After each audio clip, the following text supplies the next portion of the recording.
ఇక్కడ మత్స్యకారులు. నేను అందరికీ మీకు ఒక మాట చెప్పాలి. మనకు సుదీర్ఘమైన తీర ప్రాంతం ఉంది, అది మన బలం. ఇక్కడ మత్స్య సంపద మన మత్స్యకారులకు ఉపయోగపడాలి.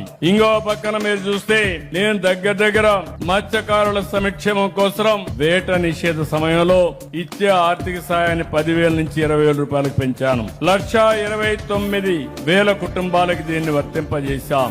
2,59 కోట్ల రూపాయలు రిలీజ్ చేశాం. అదే మరి ఒక కొత్త జీవో తెచ్చారు. ఎవరైతే చెరువుల్లో మత్స్యకారులు చేపలు పెట్టుకుంటే దాన్ని క్యాన్సిల్ చేసి వేరే వాళ్ళకి ఇస్తే దాన్ని వస్తానే క్యాన్సిల్ చేసి మళ్ళా మత్స్యకారులకే ఇచ్చాను. ఇది కాకుండా నేను ఒకే ఒక విషయం చెప్తున్నాను.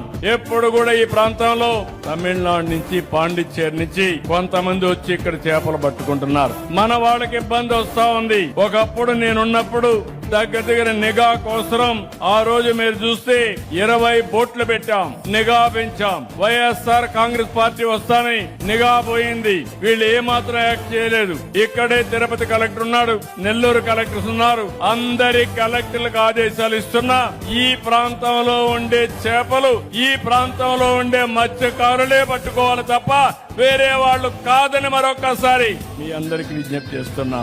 ఇప్పుడే 2 బోట్లు ఇచ్చాం, ఇంకా 3-4 ఇస్తాం. ఎన్ని కావాలన్నా పెడతాం, నిఘా పెంచుతాం.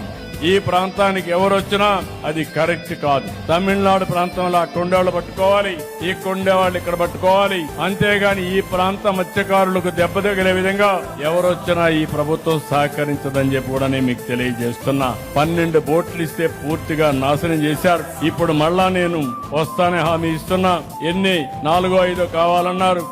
దానికి 1,50,00,000 అవుతుందన్నారు. అయినా కూడా ఇస్తాం. ఇచ్చి పూర్తిగా మిమ్మల్ని ఆదుకునే బాధ్యత, మిమ్మల్ని ప్రొటెక్ట్ చేసే బాధ్యత నేను తీసుకుంటానని చెప్పి కూడా నేను మీకు తెలియజేస్తున్నా.